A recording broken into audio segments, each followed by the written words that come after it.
If you want to see your past payments, transfers, or card transactions in the Wise app, this quick tutorial will show you exactly where to find them.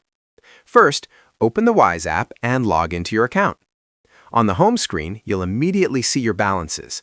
Tap on the specific currency balance you want to check, for example, USD, EUR, or GBP. Once you open that balance, scroll down. You'll see your full transaction history for that currency. This includes transfers you've sent, payments you've received, card purchases, conversions between currencies. If you want more details, tap on any transaction. You'll see information like date and time, status, completed, pending, etc., fees charged, exchange rate used, reference number. If you need a statement, scroll down and look for the Statement or Export option. You can download a PDF or CSV file for a specific date range. And that's it. That's how you check your transaction history on the Wise app in 2026.